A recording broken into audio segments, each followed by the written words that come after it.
ser aquele que toma o símbolo do outro e lhe dá uma direção, estabelece correlações, justaposições que possam ampliar sentidos. E nesses termos, eu não acho que curador seja artista, como alguns ousam dizer, mas curador é responsável, ético, pelo símbolo do outro. Então, o curador tem que ter a mesma liberdade de expressão curatorial que tem um artista quando faz, um escritor quando escreve, ou um dançarino quando dança, um cantor quando canta ou compõe.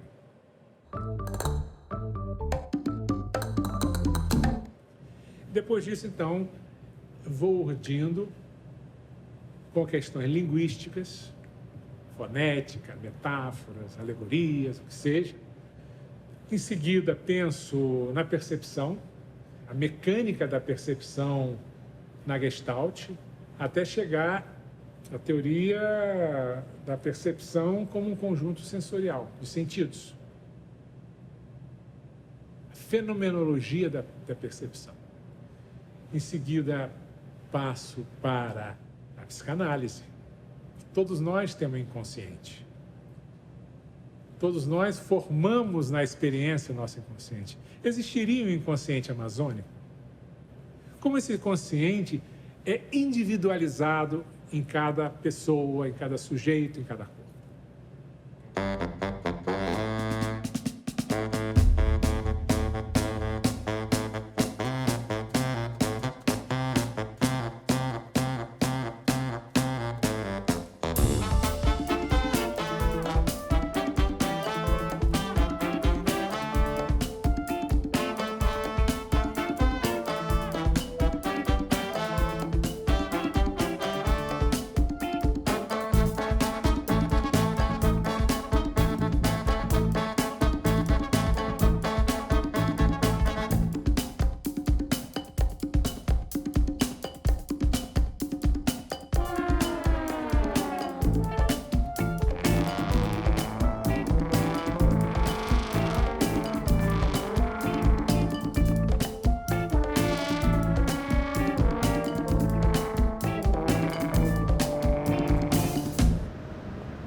Antena muito ligada à geopolítica vai ter um papel fundamental na formação do acervo, pensar a Amazônia, né, pensar o Nordeste, pensar o Centro-Oeste, enfim, esses são núcleos possíveis, né, dentro da coleção do museu, mas também para que esse tensionamento, esse cuidado geopolítico, ele esteja presente, mesmo quando a gente está tratando, sei lá, de cor, né, de oralidade, enfim, de outros assuntos que ele sirva também como parâmetro, né? Que a gente não deixe de se fazer a pergunta, né? De onde se fala, que lugares vêm junto com esse objeto, né? O que está sendo evocado, né? Que histórias, que memórias, de que tempos, né?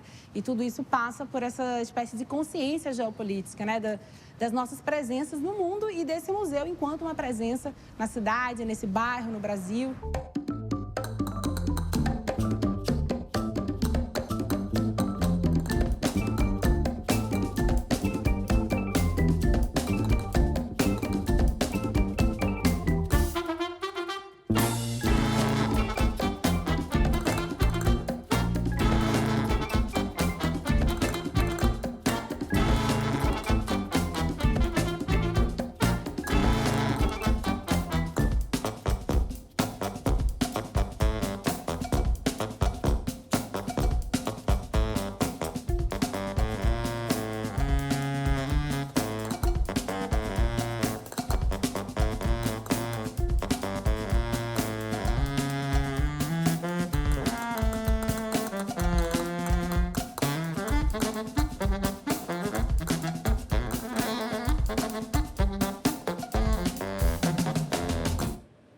Então, nós temos o nosso mapa disjuntivo do Brasil, em que parece que houve um terremoto e as coisas se desorganizam, mas, ao mesmo tempo, se reorganizam.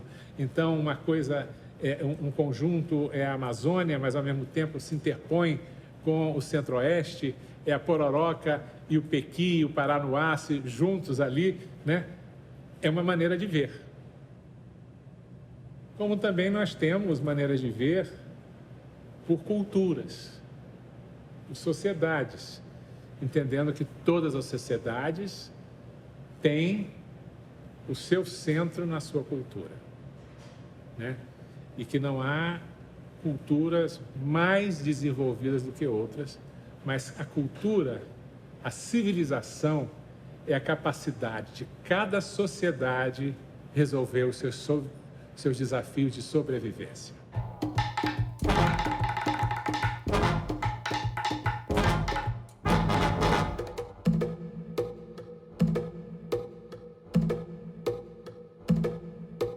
Existe uma informação que é própria da técnica, é própria do conhecimento cultural e social do grupo que o produziu e também é próprio daquilo que é considerado esteticamente bonito pelo grupo. Pode ser pessoas que vivam, por exemplo, como eles na Amazônia, como nós que moramos aqui no Rio de Janeiro. Então, esse aqui, por exemplo, é um colar indígena e a gente teve a preocupação de fazer a caixa mais alta, porque se a gente olha por baixo, a gente percebe que essa penugem feita de pelo de animal, em alguns pontos ela é alta. Então, se eu escolho uma caixa padrão, eu vou achatar ela e ela vai ficar deformada. Então, eu vou interferir na mensagem que ela vai passar futuramente, quando ela for exposta, quando ela for exibida para outras gerações. Então, nós medimos a altura que o último tufinho tem e tivemos que fazer essa adaptação para evitar que a caixa prejudicasse ela. As pinturas que nós temos são resultado de uma política de dois pajés, o Nicuins do Agostinho e do Abuzé, de manterem viva a língua, manterem vivo o conhecimento, reuniram os jovens das 10 aldeias e os pajés iam contando as lendas e eles iam pintando, desenhando os jovens. Surgiu uma pintura que se chama Os 5 Tempos do Povo Morcego, que é como os Nicuins se chamam, que coloca o mar como o 5º tempo, porque aqui se guarda a memória deles.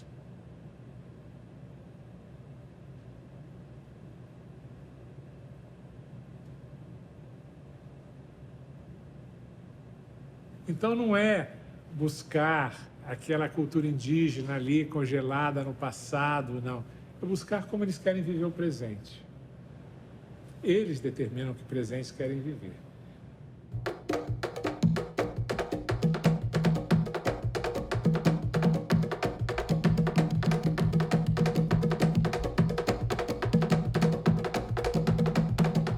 Essa ideia de uma geografia transversal é o momento onde você coloca num centro irradiador de cultura como o Rio de Janeiro discussões em torno de outros lugares e, por outro lado, você percebe, né, uma espécie de conjunto que realmente pode ser chamado de arte brasileira, né? Eu acho que a coleção do Mar ela tem também essa função e Paulo Herkenhoff é fundamental nisso, até na própria história antes do Mar, de ser um dos curadores que mapeava o Brasil.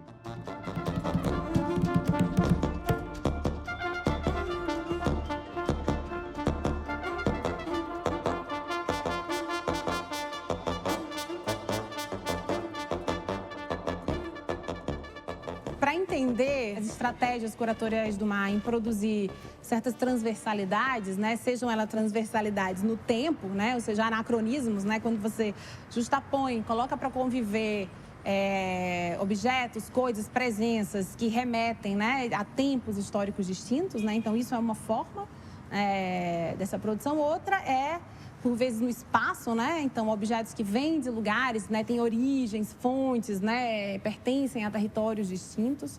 Ou, por vezes, é do âmbito da natureza das coisas, né? Então, sei lá, uma peça de caráter iconográfico, né? Uma imagem, uma pintura, com sei lá, um objeto, uma caneta, né? Enfim, digamos que existem esses 3 tipos centrais, né? De transversalidades, né? No tempo, no espaço e relativa à natureza, né? Dessas presenças.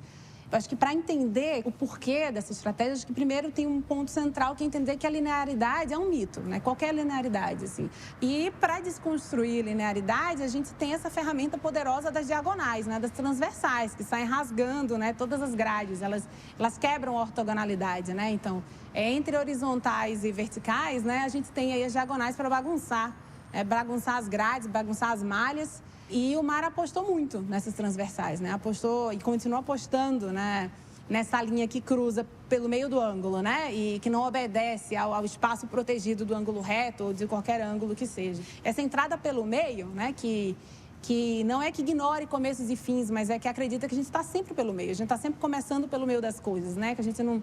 Mesmo o MAR, né, mesmo um museu que está ali se fundando, ele está sempre sendo fundado pelo meio, porque esse território já existia esse prédio, né, já existia um tanto de memórias, as obras que para cá vieram também já existiam, né? Então, esse mundo pelo meio aí, que foi o grande, que é, enfim, ainda, o grande território, né, de força dessa prática curatorial, né? O MAR, eu acho que ele traduz isso, ele é emoção pura. Ele é pulsante.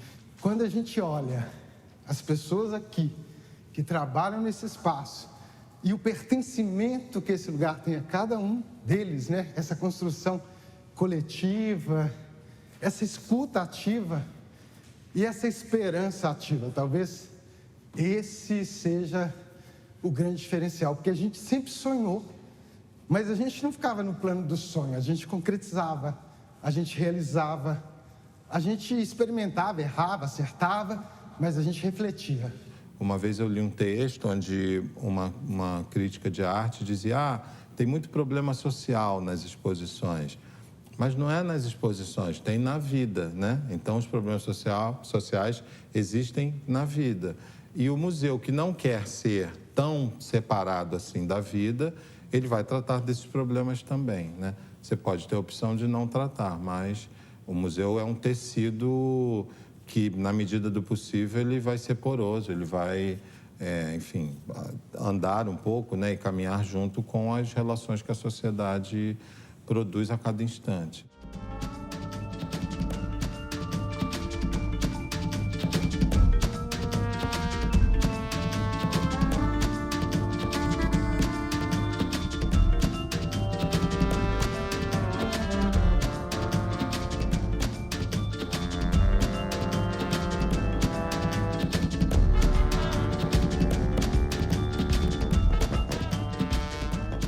O maior tesouro, obviamente, são as obras, que esse é o nosso carro-chefe, é o carro-chefe de todo o museu. Mas, para mim, também o que conta muito é a equipe, é o núcleo de como isso foi formado. Desde antes do museu ser aberto para a população do Rio de Janeiro, até o que chegou hoje. Porque são as memórias, as vivências, logicamente, as pessoas que passaram pelo museu, que trabalharam lá atrás, hoje já não estão mais, e essa galera que foi agregando, continuando nesse dia a dia. O acervo, por exemplo, para mim, Marcos, é essa equipe inteira que o MAR tem. Isso, para mim, é o maior acervo que o Museu de Arte do Rio ele pode ter. Foi o que eu falei, desde a limpeza, desde a segurança, desde a produção, manutenção, conteúdo, comunicação. Esse é o maior acervo, porque daqui a 10 anos, daqui a 15, 20 anos, essa galera que levantou o Museu de Arte do Rio, o próprio Instituto Odeon, vai ser o maior acervo, o maior ganho.